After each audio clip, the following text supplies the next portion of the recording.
Hey everyone, and welcome to Almost Cancelled. I am Peter, that is Connor, and we are going to talk about Twin Peaks The Return Part 4. Full spoilers for the episode, as always. Well, I guess we're starting at the start, but I mean, That's typically been the format for these, hasn't it? it has been, yeah. I've got my notes, once again, ready to Mm. go. Um, so we start off in the casino. Yes. Oh wait, actually, hold on. I had a, I've got another previously on.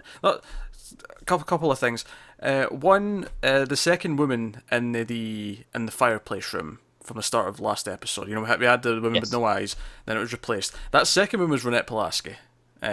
Comment pointed it out. I went back and checked, and honestly, I still can't really recognize her. But I looked up the actress, what she looks like now, and I was like, okay, yeah, Yeah. it's her. I did check the credits. I think she in the credits she's just there as American woman, but you know, Yeah, which is interesting. Why is she there? Given yeah, I mean, has she died? Is she in the lodge now, or is she, whatever. Uh, Other thing that was brought up is maybe the woman with no eyes was the thing in the box that killed the couple in the first episode. yeah. It's been Um, pointed out that the movements were similar. I can see that. I think that maybe indicates that it's coming from that part of the lodge, the rim, as it were, as I put it last episode.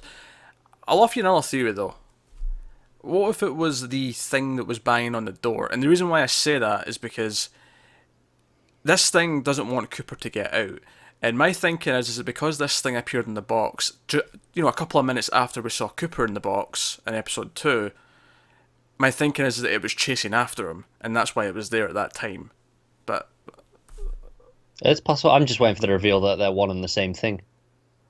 the woman and the thing banging the door, Yeah, why not? yeah, I could see it. I could see it. Two sides of the same person. Yeah. Possibly. But no, so okay, so we start this episode 4 starts off kind of where we left off. We're in the casino, Mm. and He's still just winning. he's still winning to the point where the little old woman's just coming up and asking for, where should I go next, and she's all happy that he's helping her. Mister Yeah, it's Jackpot, she calls him. yeah. That was a great name, and I like this obviously because so that they goes, oh, how many jackpots is there? Like, oh, 29, and then he points her to those like, make that 30. And this was the first sort of moment where it felt like Cooper was still in there because after the woman wins and she's really happy, he actually smiles. It's a subtle smile, but there's a smile. Yeah, Yeah, yeah. It's like he's pleased that he's helped someone. yeah. It's like that just basic instinct is kind of in there, even if he's not aware of it quite Exactly. yet. Yeah, and that's where he runs into Bill Shaker, and who's from Allied Chemicals, which is probably not important. That's what, but I noted it down anyway, just in Yeah. case Allied Chemicals comes up at some point. Yeah, and just on the name, obviously, we spoke during the original show about how Lynch does this with names of multiple characters having the same, because we had the Mikes and the Bobbies. Yeah, And I actually noticed it in the last episode, the assassins, the ones waiting for him at the car, when they're saying, "Oh, Mikey will need to hear about this." So I was like, "Oh, another one." interesting. But Okay. obviously, this is now the second bill because we got the one before. It's funny you bring that up because I remember when he said his name was Bill Shaker, I was like, well, that's very similar to the teacher, Yeah, who was Bill Hastings from that's Matthew Lawless character, and I just sort of shrugged it off. It's like, it's yeah, yeah. We got there is another bill as well. It's when Gordon's going into the office, and the guy he's with, yeah, you're right. Yeah, he's called Bill as well. I don't know because it's such a strange thing to do because it's one of the basic rules of storytelling is you don't have multiple characters with the same name. oh, this is very Yeah, Lynch. intentional. It Yeah, is, and Lynch just throws that rule away. yeah. It's interesting. There's all these smaller characters though. Outside of maybe Lilith's character, who's maybe a bigger thing because he's more plot Yeah, yeah. relevant. These other characters almost just seem like one and dones where we see other bills popping up, and does that mean something? I don't know. Yeah. But yeah, so him and his wife, girlfriend, whoever he's with, he's like, oh, Dougie, I recognise you. This is someone who knows Dougie, and talks to him and tries to figure out why he's there. Oh, he's got a haircut, he looks good, he's lost weight, kind of thing. And they kind of like begin to realise, oh, something not right. Like you need help, Dougie. Like, you want to go home, and this is where we find out that he lives in a place called Lancelot Court, and he mentions he's got a red door. And I thought the red door thing was particularly interesting. There's a I did theme too. that plays up throughout this episode, and I'll talk about it more as we get to the scenes. But the color red is guiding him. Everything Yes. that's red is helping him in some way, either find his way or remember who he is. And Yeah. I'll talk more I about got that. that as well. Again, that also ties back into 3 with the women in the house were in red. In the What? room, not the house. Yeah, I was like, yeah. Yeah, yeah. I don't know why I said house. I was It like, was a what room. house? Yeah, Yeah. yeah. But also just the idea that the door is an entranceway, and it's very reminiscent of the curtains. Yeah, yeah. It was just the idea because later on the limo driver's driving around and he doesn't know his address. He's just like it's the one with the red door, and he's looking for it and then he finds it. I was like, oh, it's almost like a beacon, and it's almost kind of It's like it's also the only one that's lit up. Like the actual door, the door itself has lights on it. yeah. And even the idea of the slot machines, it's the red curtain you see above it, like the Mm. red is guiding him in some way. Some force is helping him with red. Um, But so he gets the idea of having a cab. This is something that Bill mentions. Oh, there's cabs outside, so he tries to go for a cab to go home, and the the workers one of the assistants, and then he takes him to the manager, the casino, who's stressing out, holding his throat up because he's Oh like, yeah, yeah. I love how he's just. We see him choking himself during that first bit. Where they're saying, "Oh, it's 30 jackpots," and that's when he puts it up, and then it cuts to him, and he's still just doing it. yeah, he's clearly stressed that he's paying out like tens of thousands of dollars at this point, I imagine. Yeah, because it was what 24,000 after the first 2 Yeah, so it has to be 100 grand by now. easily. Yeah, I don't know how they value it, what's worth what, different machines, but Just on the sheer amount, it has yeah, to be. yeah. So I did notice something red in this scene as well, and Cooper does kind of like stare at it a little bit. There's a The little, dice. yeah, a little pile of red dice. Yeah, he stares at it. It's like he's expecting that to be a sign as well. But obviously nothing comes of it. It's just there, just happens Yeah, to it's just red dice. coincidence. Yeah. Um. So I do think though, actually, on that there, I think that's going to come back up. I think he's going to see something red at some point and think it's guiding him, but it's actually going to be just a coincidence, and something will go wrong because of it. maybe I don't know. I don't know. It almost feels like this red guidance thing's less of a. It does feel supernatural. Like it almost feels like it's because you could almost argue it's too coincidental that all these red things just happen to be red. Like the door was already red to the house. It's not like Oh it was no, just no, I painted. agree. Yeah. I think at some point he's gonna, because obviously this whole thing with him is he's just making associations and copying and seeing. He's not actually understanding anything. So I think he's gonna see something red and he's gonna follow it. But That's you just assuming. because That's you assuming he's in this state for much longer. that is assuming that, yeah. Yeah, because I'm not sure if he's going to be in this state for too much longer, given later events in the I episode. agree with that, yeah. But yeah, so obviously, big thing to note in this. I mean, the manager's trying to be like helpful. He's like, "Oh, can we put you up in a room?" He's teaching him like he's treating him like a VIP kind of thing because he's this big winner, and it's when he goes to give him the money. He tries to pull him in, and he tries to talk to him, and Cooper, like, he really notices the buzz off the camera, like this electric buzz, and obviously I'm thinking back to the buzz of like the mechanism, Yeah, the yeah. gateway to the outlet from the last episode, and I was thinking of that. I'm like, is he worried about that? And then obviously the manager just says, "Oh yeah, we're as if he's assuming that he cheated somehow to get us. Yeah, And yeah. he makes this general thing, "Oh yeah, we're watching you. We're always watching you." But I took that as sort of thematically, oh, the people from the Red Room, whoever's helping you is watching you, or even not even helping, just everyone from there is watching intently right now. It's interesting because I was thinking, I was thinking that at the time, but then just slightly later, when he's getting dropped off with the limo, we hear and see the owl, We do hear and see an owl, and yes. and there was always the thing like the owls can't see us in here, and the idea of watching, and I thought, oh, maybe there's a connection there. Yeah. Oh yeah, sure, but you've not I actually do said not it. overtly with that line. You've not said anything that this disputes what I was getting at though. No, no. I wasn't suggesting that they weren't actually watching. It was just the manager doesn't literally mean that he like The No, no. manager just means that he's watching him from cheating. Like he's not intentionally making a Yeah, reference to other things that are watching him, but that's how we're taking it. That's how Cooper yeah, theoretically should be taking it. yeah. If he could, Yeah, if he's comprehending anything right now, which not so much, but that's why I took it as. I took it as the beings from the lodge are watching his every move right now.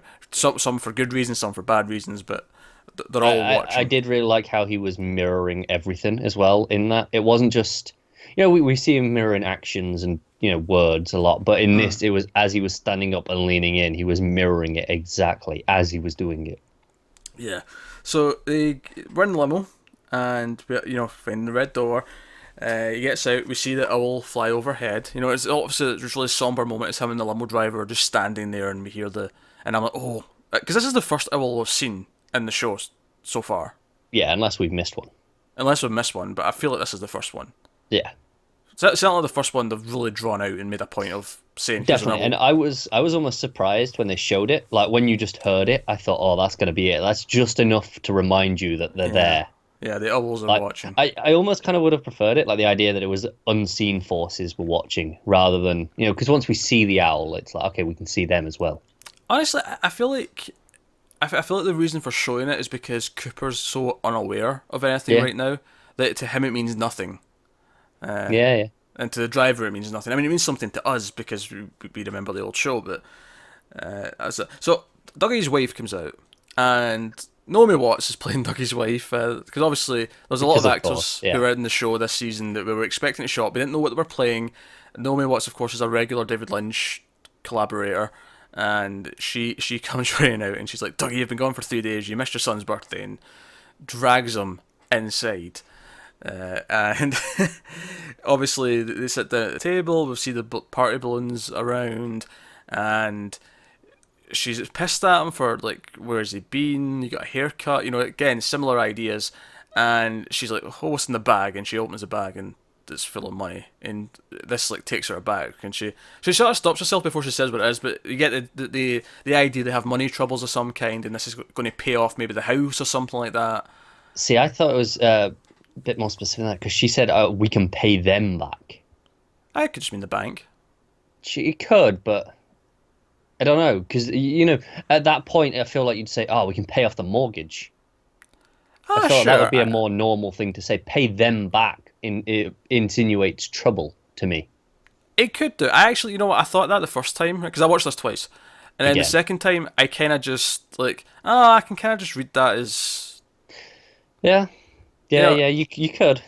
it just kind of feels like regular money troubles. I mean, I might be completely wrong. Next episode, we might find out they've got like a loan shark after them because they borrowed money for something they shouldn't have, and I don't know, but um, like I just kind of read it as a normal thing. I kind of like the idea that Dougie's life, whatever it was relatively normal and mundane, Hmm? and it No, just no, I existed get that. for the sake of it existing. Um, but no, so she's shocked at that, and she changes her tune a little bit. We get the really funny moment actually where she's like, "But did you win the jackpot?" And he's like, "Mr. Jackpots." And McLachlan's delivery is pretty It's glorious. fantastic, isn't it? It's actually kind of funny that this is probably the most straightforward episode so far. It is, yeah. Yeah, like compared to like three. I know this here was a double technically, so to arguably it's just part of the same episode, but like it's just funny how out there the last one was, and how this one just kind of no, it takes what happened and keeps going with it. Just keeps Yeah, keeps definitely. keeps doing what it's doing. So yeah, Dougie's wife, by the way, is called Janie E, which is a really weird name, but that's her name. You don't find it in the episode. I just got it from the cast list. Yeah, But yeah. They definitely never said that because nah, I'd remember. and Sonny Jim is the son's name, who we don't see quite yet. We see him a little bit later on. So we go with Gordon to the FBI. He's going to visit the chief of staff, who turns out to be Denise, and David Duchovny comes sauntering in. It's actually really funny that now. I feel like last time we saw him, we didn't know as much about the Blue Rose, whereas now we do know about the Blue Rose. It feels very much like, the Blue Rose is basically the X-Files. Yeah, pretty much. It's basically what it is.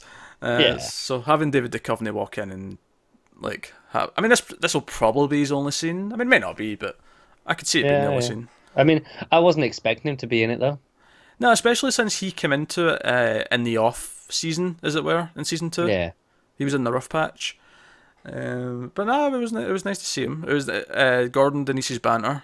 Gordon getting a little bit flirty, saying there's room yeah. for 2 attractive women in the FBI, or sorry, Federal Bureau of Investigation. Because as Denise points out, sometimes it's just really fun to say Federal Bureau of Investigation. She's not wrong. There was roses in this scene, but not blue.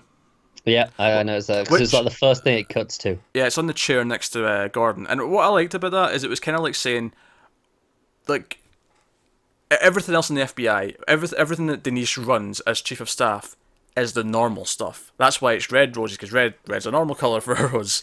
And, like, so it's not blue is the point. Whereas Gordon Yeah, takes care of the blue roses. Very simple and obvious, but, like, just a nice little touch.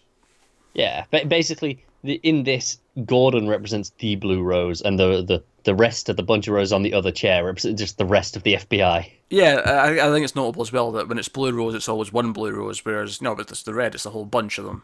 Yeah, Whole bouquet. Because that's everything else, and that's yeah, common and exactly. normal. But yeah, so yeah, that was all I had in that scene. There wasn't much to it. It was, I got a nice chuckle when she's like, "Ah, will you be taking Albert with you?" And he's like, "Do birds fly?" oh yeah, I've got some good Albert stuff. I'll get to that.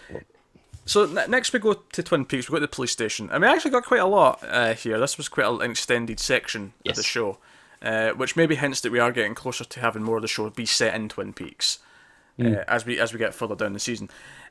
So we have some comedy stuff with Lucy and Andy and that, and we meet the new sheriff, who's Harry's brother Frank, Yes. also Truman.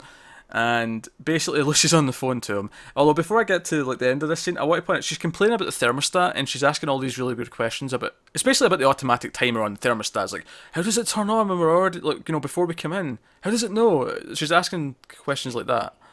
Yeah, it's like if we weren't, it's kind of the whole, if a tree falls and no one's around to hear it, does it make a sound? That was basically what she was asking. But if we're not around to see the thermostat, is it still actually on at that point if no one's measuring it? Yes, that's my short answer. I want to point out there's a photograph on our counter, like behind her. Yeah. Which at first I thought, oh man, that's a really bad Photoshop job they've done to give them a family photo. And then it occurred to me, it's not actually meant to be. It's not a photo. It's not meant to be passed off as a real photograph. It's something that she has done, or maybe Andy's done, where they've actually cut out their heads and put them on another photograph Yeah. of like a happier family. And there's obviously, and we'll get to who's playing Wally in a little bit because Aye. more of a grand entrance coming up. But yeah, so she's on the phone to the sheriff, and the sheriff walks in.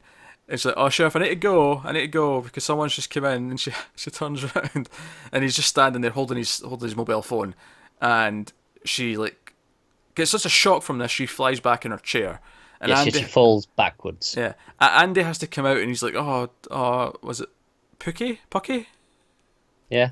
Yeah, he's all, I hate cell phones. They did, they do this, and we get the impression this happens a lot because the sheriff says, like we lost connection. I couldn't stay out there all night. Like it's like he knew this was going to happen. Yeah, yeah, it is. It's the idea as well. We get that conversation between Andy and Lucy. I think it's maybe just later in the scene of the two of them. Like, and he's like, going, "It's cell phones. That means mobile. They don't have to be there." Not, And it's like you get this. We've been over this. my favorite part of that is it's not like your phone. It's not like your Yeah. phone. They can move around. Yeah, and she goes, "Oh, you're so good at everything else in your job, but why can't you get this?" And she's like, "I don't understand either." Honestly, I think you have to reevaluate your life when Andy's the one saying, "Why can't you get this?" You have to really reconsider your life. I honestly think Lucy might be the only person in the world he can say that to, and it not just be an insult. I can see that. I can see that. So, geez. So the sheriff comes in and we follow him, and I thought this was really interesting because we get introduced to a whole new element here at the police station, and I thought it was really interesting that in the previous episodes when we had Lucy, Andy, and Hawk, it felt like it was just them. It felt like the police department was just as small as it was in the original show. Yeah, and we were in the same rooms. Yeah. And then we follow Sheriff Truman through the hall. He goes through a door, and there's an actual proper dispatcher there, which I think is really funny that they've kept Lucy on as a receptionist, but there's an actual dispatcher with like a proper dispatch like unit, She's and called Maggie. called Maggie. And there's like a couple of other officers, and then there's like some crime scene guys over on the other side of the room. Yeah, it was this whole thing of, okay, we've got a new sheriff, for us, and it's like, oh, here's all the stuff that's new with him. Yeah, it was like, yeah, with him, he'll carry us into all the other new stuff. And it actually adds into an idea that I was actually thinking about before with the bar, the Bang Bang Bar. I feel like that was a lot more packed. Like, the crowds from the last couple of episodes, whenever we've seen it, it feels busier than it ever did in the original show. And I think it's kind of clear as well from the bigger police force that it means, the town's got a bigger population than it did. Yeah, I'm convinced when Cooper comes in, we are going to get the shot of the sign, the Welcome to Twin Peaks sign, and it's going to have a Possibly. much bigger number. Well, here's something I found out, actually. Apparently the number on that sign was wrong. Oh, really? Apparently, I think the network wanted it to be a bigger number, so they made them put it up to, like, I think it was like 50,000. 52,000, I believe, is the number. But I always felt that the town was smaller than that. It never felt like there was 50,000 people in this town. I agree. But apparently that was the case. Apparently, as far as Lynch is concerned, there was a typo on the sign. Which maybe implies to me that it's more like 5,000, because that's what it felt like more like. Yeah, I agree. So that might not work quite that well if... But I don't think it matters. I think if you just play it where we've seen that number before, we know what, regardless of what Lynch wants it to be as a typo, that is the number that everyone will think of. Okay. So he will. I think he'll play it bigger still, for the sake of the audience. All right, sure. Yeah, you might. Because it is weird we're not seeing the sign yet. Actually, it is kind of odd how they've avoided it, haven't they? They've avoided having that in the opening. Especially since the first ever image of this revival was like the sheet coming off the sign. Yeah. That was the first ever image they released to say Twin Peaks is coming back. So, at least I think it was, from what I remember. But I think that's it, though, isn't it? The whole sign is "Welcome to Twin Peaks," and this isn't Twin Peaks yet. Not until Cooper's there. Not until Cooper's backing full mental capabilities. Okay. So, yeah, so we're introduced to these new cops, and then he comes back out, and he shouts on another deputy that's walking down the hall, and he shouts out the word Bobby, and lo and behold, the camera, tracks right in up to him as he turns round. Big grand entrance, and it's Bobby, and you may not recognise him at first, but I think after like a couple of seconds, you sort of see his face, you hear his voice, and you get that it's him. And it's this idea that he's turned his life around, perhaps, and he is now a valued member of the society, which makes you wonder: is he like married to Shelley? Was Shelley talking about her daughter? Was that their daughter when she was talking? Yeah. In episode 2. I think so. Obviously, the last time we saw him was him doing his businessman stuff with Ben.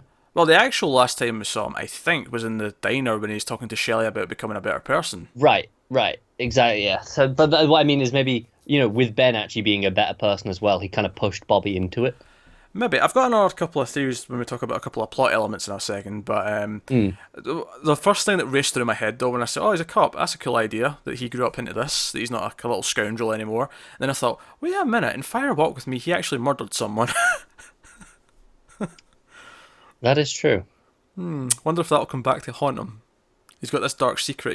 He's been all nice guy cop, but it's like, oh no, we know he murdered someone back in the day. I mean, there's plenty of other elements from that movie coming in, so why not? Possibly. So we see Bobby, and so we find out. So the sheriff says he actually found this out with Maggie in the other room. But basically, a kid from the high school, Dennis Craig, has OD'd on drugs. He is dead. Yes. And the sheriff brings this up to Bobby. Bobby seems to, at least his current job right now as a deputy, is to patrol the border with Canada. Because he's asking, is it that specialised Chinese like cocktail that's coming down from Canada? And he's like, oh no, I mean, we've been filming everything, we can't see anything. And I'm not sure the problem was that it was coming from Canada. That I think that they don't know where it's coming from, so that's why he was watching the border to see if it was oh, it from was yeah, there. but he was speculating that it maybe Yeah, that's why he's asking him because he's the one watching the border. yeah. I do have a potential theory here about this that Bobby's involved with the drug trade still Mm, because if he's the one monitoring the border and he's the he's the one in charge of that. He's the one who could be letting it through. And then I thought it was interesting. He makes a point of needing to go to the bathroom immediately after this conversation. Now that could just be a quirky Lynch thing. Uh, it could, and so I so feel he, like they know his history. Would they really, I don't know. not vet him that well? It was just a thought. It was just a thought. I could be completely off base here.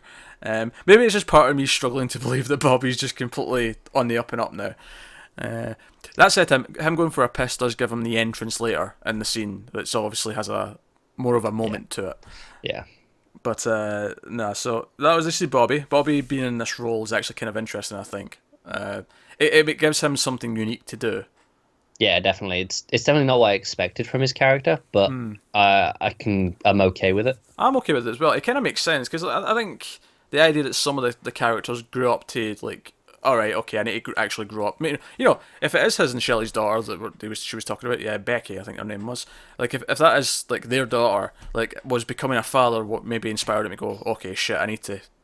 I actually think it was something a little bit different. I think it's something that he talks about in a later scene that we'll get to when we get there.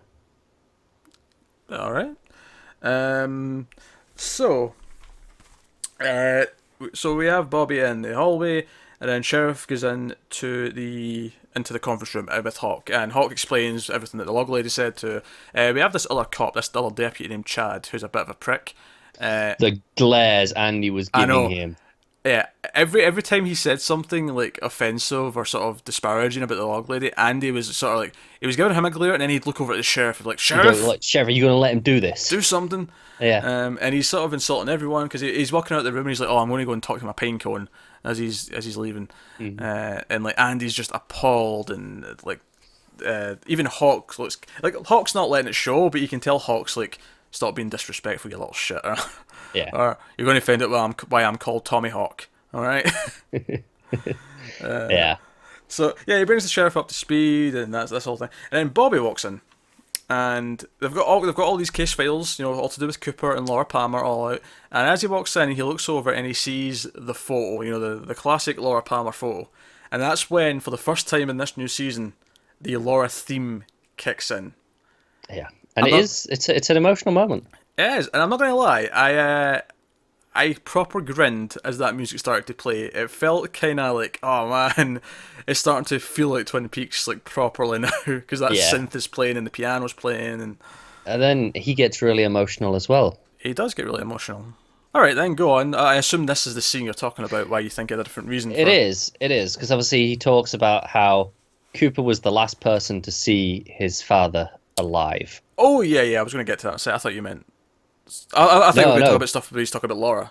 No, I actually think it's this. Basically, he brings up his dad, Major Briggs, and we find out that because this is funny because Doppelkoop in episode 2, like Philip Jeffries mentioned that he went to see Major Briggs. Now I think at the time we assumed that was a recent thing. Yes. But here we seem to find out no, this was a long time ago. This has been a long time. His father was killed, and we find out that he went to see him. He doesn't know what they talked to him about. But his father's work like went up in fire like 2 days later, whatever it was he said. Yeah.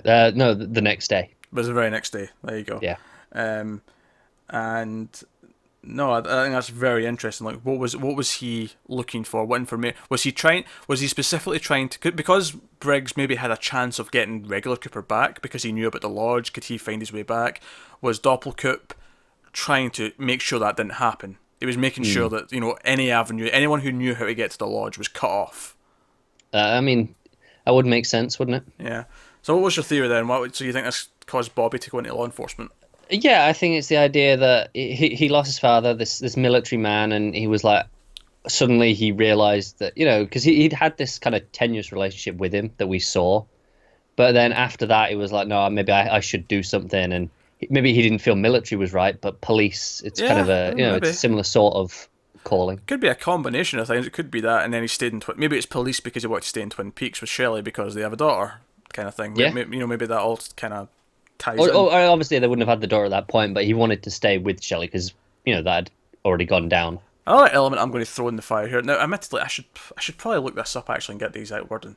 But do you remember the scene in the original show where Major Briggs tells Bobby about a dream he had about him? Yeah. I'm sure this is tying into that. Like, I'm sure his choice is here.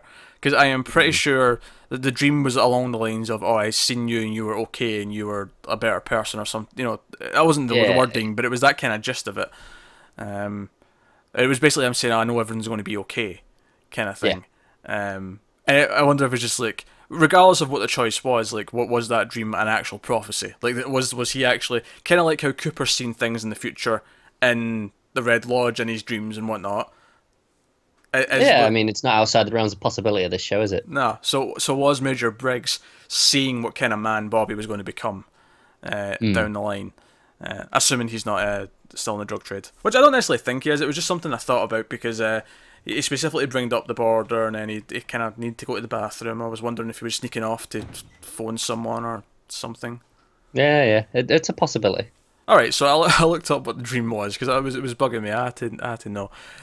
So he told Bobby that he had a vision of a grand home and that Bobby visited it sort of peacefully and they embraced. Like he wanted to visit it. Which, okay, that doesn't quite apply to what's going on just now, but it makes me wonder if it's foreshadowing something that will happen later. Yeah. Alternatively, just to go into what I was saying about how maybe the reason he went into this was because his father died. This is the idea that he likes that they were close in this dream, like they had a relationship. Yeah, yeah, And this is maybe his way of getting closer to him was following in his footsteps. yeah. So it wouldn't surprise me if by the end of this show Bobby dies and we can't quite show the embrace because obviously the actor's passed away who played Major Briggs, but I wonder if it'll be implied that that's like maybe we'll Yeah, see him yeah, walking just towards see the his house. reaction or something. I can even just see him walking towards a grand house. Like that would probably be enough to just say that Yeah, that's yeah, what's that's about to true. happen, kind of thing. Yeah. But in which case maybe Bobby goes out a hero if that's what happens. But no, it's interesting stuff. This is actually a really interesting direction to take Bobby in. Like I'm actually genuinely surprised and intrigued. Yeah, me too. I wasn't expecting it. I wonder what James is going to be doing. Don't. Just don't. I don't want to know. I want to put it actually. So another cop comes in the room to tell them about a visitor outside. I just want to point out that when this cop enters the room, he does it in this really weird way. It's this really. He sort of walks in and he sort of like makes a pose. Yeah, And he then- kind of leans in, Yeah. doesn't he? And then he holds the pose for about 3 seconds, and then he says what he's there to say. But it was one of those little offbeat Lynch things that I just noticed is like that's really surreal. Like no one would Yeah. do that. It was weird. But yeah, he's there to tell him that Wally Brando is outside. Now, if you recall in episode 1, Andy proudly stated that Wally was born on the same day as Marlon Brando. And at the time, I just took that as Andy being a proud parent who was given a bit of weird trivia about his son. Yep. Me too. Little did I expect that he was going by the name Wally Brando, and even less so did I expect that he would be dressed as Marlon Brando and kind of trying to talk like Marlon Brando. Pretty much. And little did I expect Michael Cera, although I should have. He's kind of perfect. as, Yeah, yeah. If I'm gonna cast Sandy and Lucy's son, who's it gonna be? Of course, it's gonna be Michael Cera. yeah. I have to say, there is no way Lucy ever needed a paternity test to see if it was Andy or Dix. It's Dix. You We're agreeing, reckon? right? Yeah. See, I don't know. I don't know. Like, see to me, that this smug, like, presenting himself as this thing that he's not and keeping up appearances, that to me, that seems like Dick. See, I don't know. He's just, to me, he seems so quirky and strange that he can't be anything but these twos. I'll be honest, though. I'll tell you who he's most likely to be. Go on. James's son. Now, bear with me. Now, I'm not literally saying that James is the father. What I mean by that is I feel like his entire character here is making fun of James. Or at the It very is his whole Yeah. travel thing. or at the very least, it's Lynch poking fun at fans for not liking James. You know, going up, getting back to the James is always cool line from the second episode from Shelley. But no, so I've written down some notes about this scene and what he says. So he's there to give his respects to the sheriff because his brother's sick. You know, Harry's sick, and he's telling Frank that he wants to give respects because he's his godfather. Yeah. I also noticed that a lot. He kept saying, pay his respects a lot. He also, and then so he finishes that, and then there's this long pause, and they're just standing there awkwardly. And there's a lot of this in this scene. There's a lot of this awkward space between, and it's almost like everyone else just wants, or at least the sheriff wants to go away. But while he's like, "Oh, I'm not gonna let him. I've got something else I'm going to say." So he starts talking about how, I've came back to tell my parents they can turn my room into their study. Right. So that was the next thing. And then I just want to point out, one of my notes here is literally, this kid is weird as shit. Oh dear. He then talks about traveling because Lucy's like, "Oh, ask him where he's been." He's like, "Oh, I've been all over." And the note I've put down is that he said the map was in his heart, and he points to his heart. And this is where obviously he's in a leather jacket, he's on a bike, but this is where I'm like, okay, we're making fun of James now. This is James 101 here, but turned up to 11. And then the sheriff clearly just wants to end the conversation. Yeah. So he then thinks of something sort of, bullshit to say back to him. So he says, "May the road rise up to meet your wheels." And you can see him thinking about it before he says it. He's like, right, I need to give him a thing. I need to give him a line to wrap this up. And he gives him that. And then Sierra's all like, clutching his chest, and he's like, "Oh, that's a beautiful turn of phrase." And then he says this. This is the last thing he says in the scene. "My dharma is the road. Your dharma is..." And he makes this hand motion to indicate the town of Twin Peaks. He also talks about the first Caucasians finding Twin Peaks, and he's into a lot of mumbo jumbo. It's basically just an extended comedy scene, at least from what I can tell right now, which is partly why this episode feels a lot more Twin Peaksy, because we've got this scene. You've also got the Lucy and Andy stuff with the cell phones and. There's bits that do feel like, this is just quirky Twin Peaks. But then you have the music with Bobby, and it felt like, oh man, hearing that music again, it makes you feel like you're watching Twin Peaks. Yeah. I do think that whole, the wheels mean the road, that's going to be said again, and it'll be like a proper poignant moment. It's going to happen. May the road rise up to meet your wheels. We'll see it. Do you know what will happen? James is going to say that unironically in another scene, and we're going to laugh hysterically. That, or James will die, and Sarah will say that to him as that's his passing words. Wally on his grave, he'll put his hand on the tombstone and may the road rise up to meet your wheels. Oh, I can just see it. Nah, but he was in a bike accident. He's not allowed to ride anymore. I didn't say he was in an accident. James was. No, I was saying, I'm not saying he'll be in an accident that'll kill him.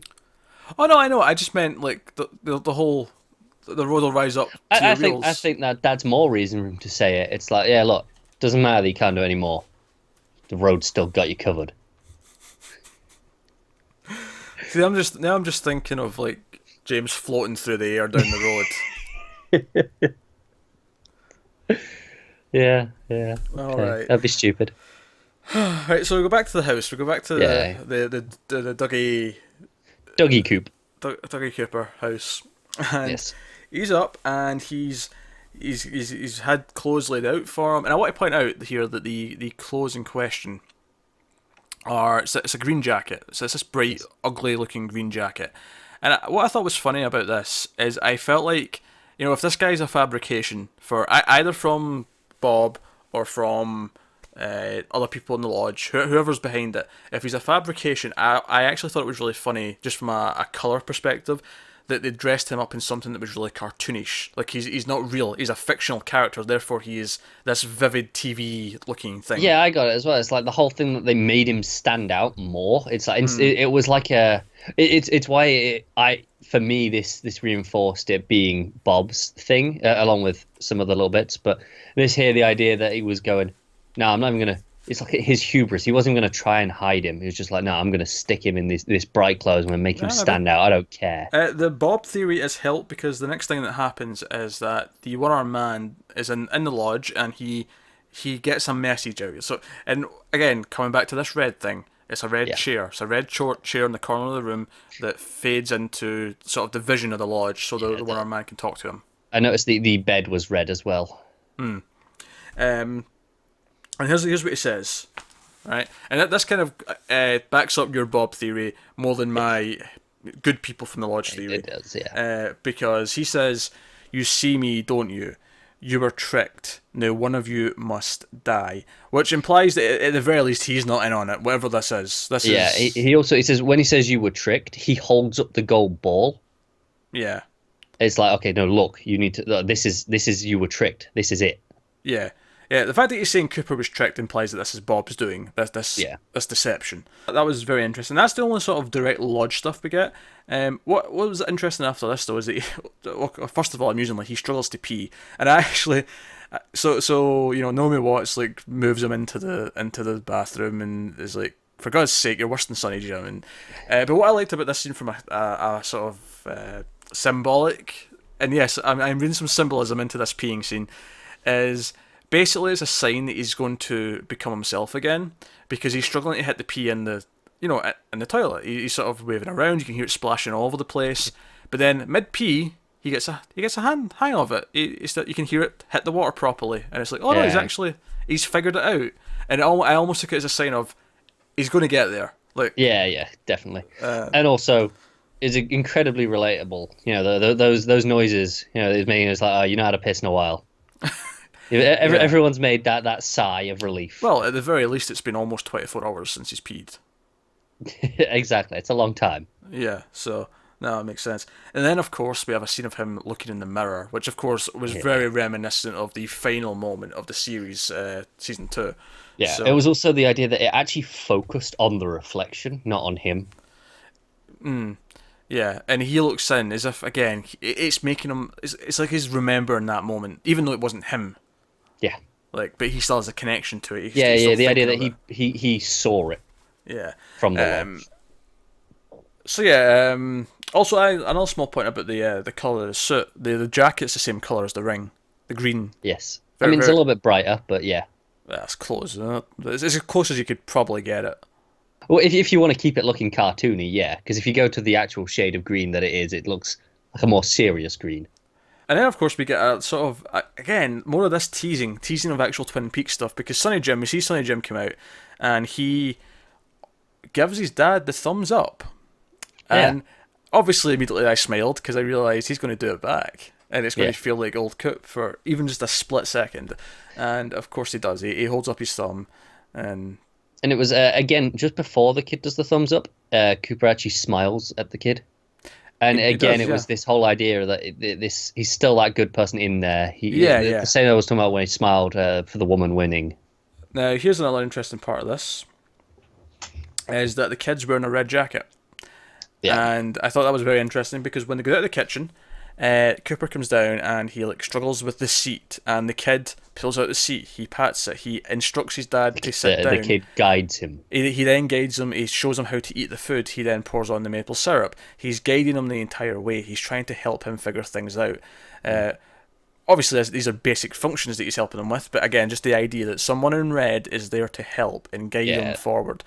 But yeah, so again, going back to the teasing, and I don't know, and for some reason I never seen the moment coming until it happened. But the cup hit the table and she said, "There's your coffee," and then the camera just sits in the coffee cup, and I'm like, "Oh dear, what's about to happen?" Part of me this would have been goofy as shit, but part of me thought, was just thinking this is going to be really funny if he takes one sip of coffee and then just smiles. And that's it. It's back to normal. Yeah, it was just like that. Click. I'll be honest. For a second, I considered that was going to happen as well. Like the coffee would be the trigger. Yeah, but he takes, again, it's slow and drawn out. He takes a drink and he immediately spits it out. He's not prepared for the heat or whatever. Like this is. Yeah, probably just the taste, the bitterness. Yeah, taste, the heat, whatever, and he spits it out, but he's smelling. He's got this grin, like he recognises it. and he says hi, Yeah. which I'm pretty sure is the first time he said something that wasn't just copying something I else. think it was, yeah. Because even before that, he says coffee, but he reads it off the mug. Yes. You know, and she said it as well. You know, Yeah, she'd said, "Here's your coffee." yeah, Janie E said here's your coffee. So he's repeating things. That's all he's really done up until this point. Then he said, and admittedly, hi is a very simple word. But it's something that he came up with. Yeah, on his own. Which is why obviously we're thinking that he's not going to be in this state for too much longer. If it feels like we're on the path here. Yeah, I agree. Also, something really weird in this scene for me was the music, and I don't mean weird in a bad way. It was a piece of music I actually love, but it was the fact that it was a piece of source music that was strange. I feel like we don't see that very often at all in Twin Peaks, other than at the endings of the episodes. Well, Lynch has been known to use a lot of source music in the past. Maybe not in Twin Peaks as such, but Yeah. but that, to be fair, that could purely have just been a cost thing because it costs money to have source music. No. That is true. It was just it made me realize it was strange But because it's like, oh, we haven't had much of this. I noticed the music as well, and my noticing wasn't based on, oh, this is source music. My noticing was, oh, this is music again. There's been very little actual music in this season so far, and then in this episode we had the Laura theme play, and then we had this piano track playing here towards the Dave end. Brubeck. Aye, take your word for it. And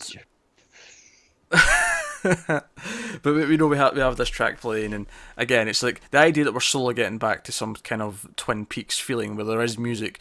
I think it'll ever be as much as there was in the original show, because the original show was constant. But it's the idea that, the music is representative of normalcy. Yeah, we're like, because he's slowly getting back to being Cooper, we're getting a little bit more of it. Yeah. So, yeah, that's very cool. So yeah, that was actually the last we see of this Cooper in the episode. We actually briefly cut to the Dakota cop and forensics person, Constance and Dave, as I've noted their names down again, just to show us that they've got to read on those extra set of fingerprints that were in the murder, the victim's house. Yeah, the male body. Yeah, and they can't access them. It basically comes up saying restricted military personnel only. If they need to see them, they're going to have to contact the military and find out, which, I mean, there's only one person in the military we know of. Yep. This is it's too much of a coincidence, isn't it? Yeah, and if it's not Major Briggs, then who? And why? We'll get to why once we know who. Yeah, sure. I'm just throwing them all together. Okay, I don't know. I guess my point is, if it's not Briggs, then I don't really care who, because it, by definition, has to be someone new. So I'm more interested in why. Possibly, unless it's just a case of it's classified by the military. Yeah. Because the person themselves may not be in the military. Yeah, that's what I meant. Like, if it was even... All right, let's say this isn't Briggs, but it was Briggs that classified it. Then why is a question there? But if it was someone else in the military that classified it, we don't know anyone in the military other than Briggs, so I don't really care who at this point. I'm more interested in why. So that was just one brief scene. And then we cut over to the FBI. Gordon. Yeah, Gordon and Albert and Tammy, who are in Dakota, in South Dakota, and some funny stuff in the car. With Gordon, not hearing things properly. He's upset he's not near Mount Rushmore. And Albert, being the dick that he is, has brought a photo of Mount Rushmore. Say, I brought a photo for you, and then he says, "There they are, faces of stone." Yeah. Because aye. So yeah, they go to the prison, and they're shown an image of Doppel Coop, and they're like, "Oh crap, it is him." And they're also shown what was in his car. There was 3 items. There was a gun, there was a dog's leg, and there was cocaine. That was the 3 items. Also, they did specify that when he was throwing up, it was full of poison, which is why it looked so weird. Sure. We made a plan. And then Albert was like, yeah, he must have eaten some of the local cuisine. And at which point Gordon said, "I apologise in advance for Albert," which is just made it feel like, oh, it's Albert being Albert. He's been a dick to the local law enforcement. Yeah. Yeah, but Exactly. no. So, yeah, that was actually seen in the hall, and then he said something else. He said something else that prompted the apologies for Albert. But Yeah, yeah. It was after the cocaine gun and the dog's like goes, "Oh, what? No crackers and cheese." that was it. That was it. All right, so they go into like an interrogation room and they talk to Doppelkoop, who's behind glass, and one of the key points here is that his voice is much lower because it's behind all the Yeah. sound dampeners and whatever. And yeah, so as soon as because Gordon's got a control and it lifts up like a sort of blind or whatever, and as soon as Cooper sees him, he gives him a thumb up and he Mm. smiles, and it's especially creepy. And this is what I kind of love, and a lot of this is in the acting here, and I'm really going to compliment Kelly MacLachlan here, is that the earlier scene, because like first of all, they did a good job of reminding us of that in the earlier scene with Real Yeah. Coop, right? That this is a thing that he did the thumbs up and the smiles. But what I want to compliment even beyond that is the fact that in the other scene, Cooper doesn't really know who he is, but that thumbs up and smile felt genuine. It felt like the real Cooper. Whereas here, it's creepy and it feels like someone's bastardizing it, and it's Yeah, it's like he knows about the thumbs up, yeah. but it's an impersonation. But between the acting and the directing here and the lighting, it is super creepy. You know he's just putting on a show. Mm. And then he says it's very good to see you, old friend. However, I don't know. Did you notice that he said a word backwards at the start? I didn't. I was noticing a lot of repetition though, There because was he yeah. didn't say it was very good to see you, and he says very very good to see you, and in the next one he says a long long time, and then the other one's like really really. The first time he didn't say very very. Oh, it was Gordon who said it back, wasn't it? No. He said yerv very very long time. Oh, was it? Yeah, he said the first very backwards. Oh, okay. Um, which is that a sign he's been pulled back to the lodge a little bit, that the backwards speaks maybe Hmm. slipping in here or there. He's been pulled in. I don't know. Maybe Possibly. again his hubris. He can't resist. Or just putting in a little Yeah, just Easter like egg. he's the same way I was talking about how he made the clothes really bright, it made him stand out because he couldn't resist it. It's the Yeah, same maybe. way that maybe he's going, here, let's see if they can even notice if I say it right in front of them. Maybe. I don't know. I'm more inclined to think it's not intentional. Yeah, yeah, probably isn't. Especially since like Gordon wouldn't know about the talking backwards. I don't think. We have no reason to know think that he would actually know how to speak in there. No, that's true. So I don't know. What about a couple of things? At one point, like Albert looks at him kind of funny. Like Mm. he's like paying attention. He's noticing things. Doppelkoop tries to claim that he was undercover for Philip Jeffries and that he was coming to debrief. He just so happens to be coming to him to debrief when 25 years later, and that's when his car crashes and they've picked him up. So it's obviously very fishy. Yeah, and that's another bit where the repetition comes in because he says that whole thing of I Twice, need to be yeah. debriefed by you twice. Yeah. Yeah, I said it twice, which was making me think. Again, he's been pulled back into the lodge. Is he specifically being pulled back into the stuttery part of the lodge, where, like for him, bits are repeating? Yeah, yeah. It was also interesting. He kept saying he said I've left messages, and I was wondering, this feels like it's almost a pre-recorded message. Like the way he's giving these stock like these answers where he's repeating them. It's like just repeat. Like there's not there. It's like I don't have an answer for that, so just throw out the last one again. Yeah, maybe. And the special creepy part though is when he said he's never left home. I've Yeah. never really left home. I thought obviously other than the obvious stuff that we're here, I thought it was a nice touch in the sense that our Cooper as Dougie, home was a big theme for him, like finding home. And that was one of those words that he kept getting stuck on repeating as well, actually. But so obviously this here again felt like it felt like a bastardization of our good Cooper in the same way that we were talking about the thumbs up. Yeah, he's almost mocking the idea that this is home for him. Like this is my home. This is, Yeah, or maybe there's even more deeper things there to read into.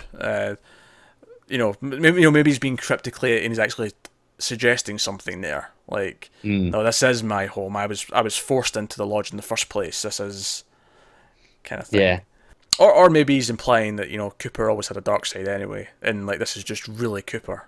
Like Yeah, is that what he's yeah, saying to yeah. him? Maybe because obviously we spoke about how the doppelgangerness of him is some of that is Cooper.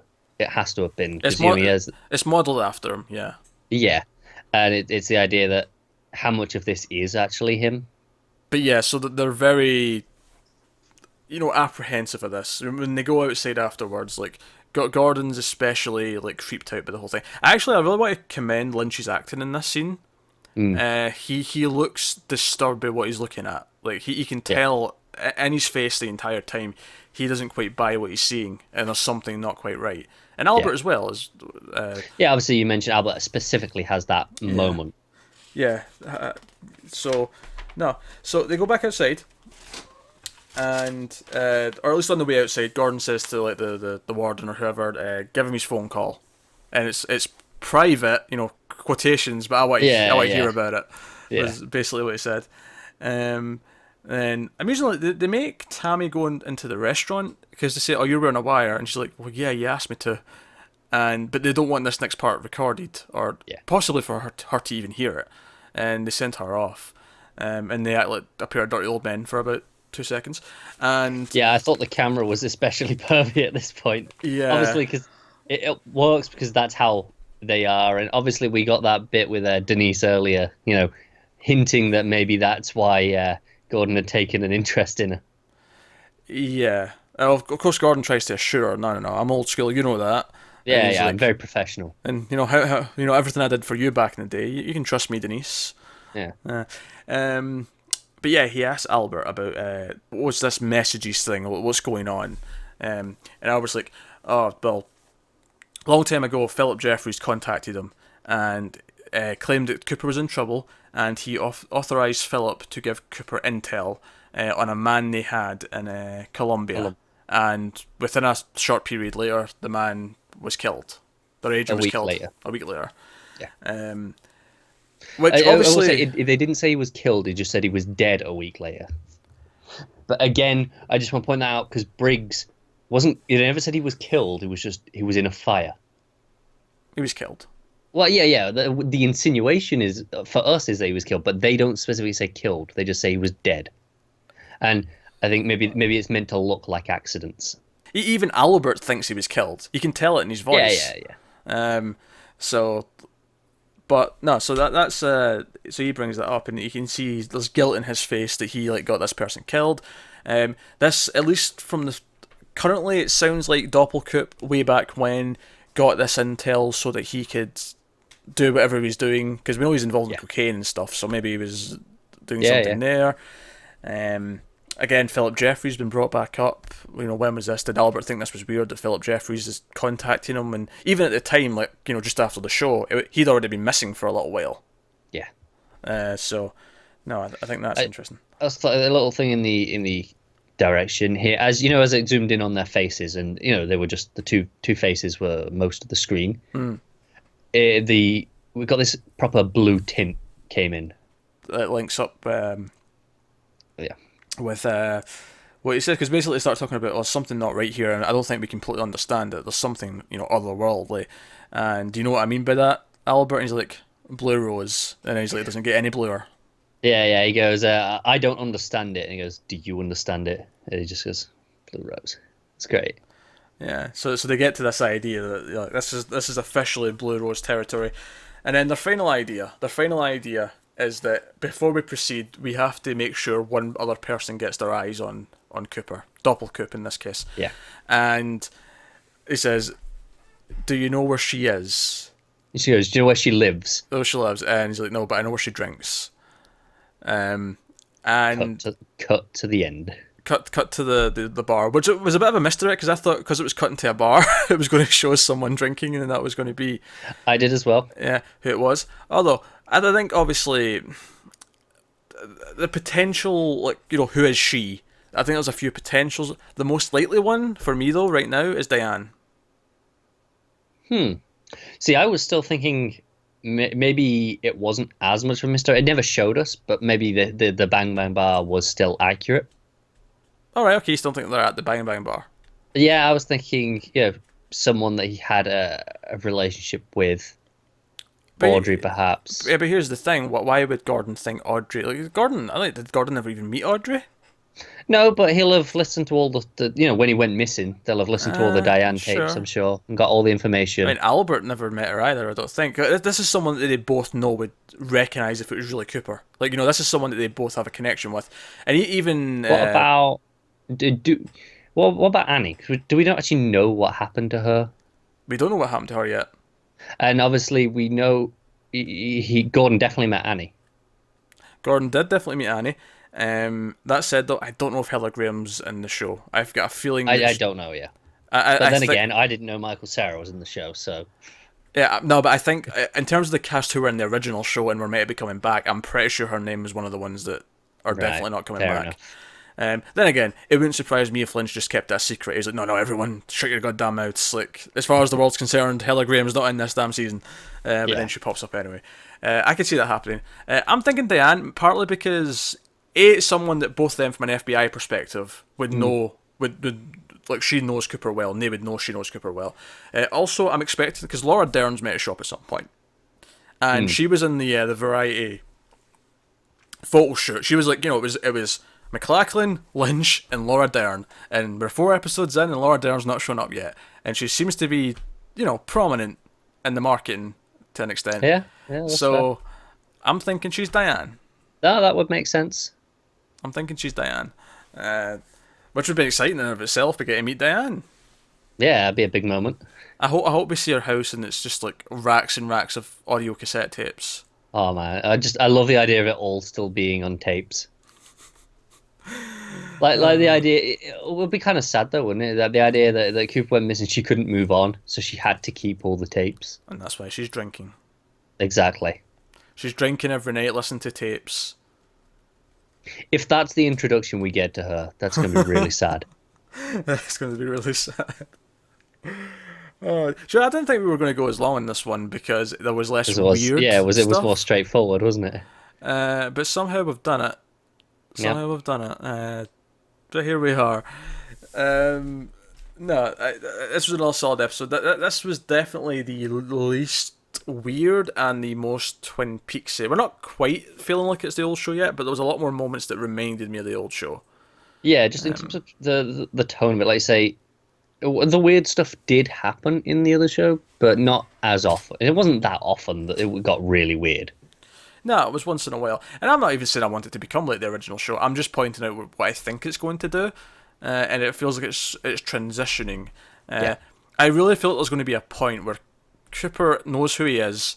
And because even what the one-armed man said to him, one of you have to die, that puts us on a clock. And I even said that last episode. I said, "Oh, this is going to be have a finish time. There's going to be a deadline to this because it's cheating and it's not meant to have happened." Yeah, definitely. He's going to be on a clock, and the one-armed man confirmed this. Like, one of you have to die. So this is very interesting going forward. It is. So now we got another old character coming back as well. We got Bobby. We've met the new sheriff, who's good. He's Ben Forster, Robert Forster. I'm saying Ben, but Robert Forster. He's worked with Lynch before. He was in Mulholland Drive for a brief scene. He's may have been in some of the old movies. I can't remember at the Fair moment. enough. Obviously, No Man Watch was in a couple of his movies as well. Yeah. So no, it's interesting. It's interesting how Lynch can call upon all of his Hollywood friends and be like, "Come and do an episode," or possibly several, depending on some of the characters. Yeah, it's to going back to what we were talking about last episode, this kind of being like a last hurrah for Lynch. It's kind of like, hey, I'm just going to get everyone I like, you're all invited. Yeah, because it makes me wonder, like, how much of Michael Cera will we actually see? Like, It feels like there can't be that much, surely. we could never see him again, and it'd be like fine. Yeah, But I agree with that. I feel like we'll probably get 1 or 2 more appearances, maybe. It depends. I have no idea what they're going with Maybe he'll just go off around the world. We'll get a postcard. that. We'll get a postcard, and the guitar theme will play as we. If we actually get a postcard, I'm not sure I could take it. And will there be a character named Evelyn that gets immediately killed by something very violent? Because God, I hope so. That'd be therapeutic, wouldn't it? that'd be amusing as well. Oh dear. But no, that's Twin Peaks. By all means, let us know theories and thoughts and stuff in the comments. People have been doing it so far. Some good stuff in there. But no, so we're continuing this journey. Now we have to actually wait a week for episode 5. And just have one a week. I'll tell you this though, I feel like I'm going to look fondly back on this summer by the time. It's funny because a couple of months ago, yeah, before we'd started watching Twin Peaks, we were like, this summer's not looking that great for TV. Mm-hmm. But this is probably going to make up for all of it. Probably, yeah. I mean, it's still a lacking summer in terms of there's not many shows to watch, but The quality, Twin Peaks is really all we need. So exactly. so here we are. So yeah, let us know what you thought of the episode and stuff in the comments, like, subscribe, all that stuff. Helps us out a lot. Get us on Twitter at mailed_fuzz. You can support us on patreon.com at patreon.com/mailedfuzztv. So if you want to see some bonuses over there, you can do. But otherwise, guys, that is us. So thank you very much for watching. We'll see you next time. Have you got any vanilla?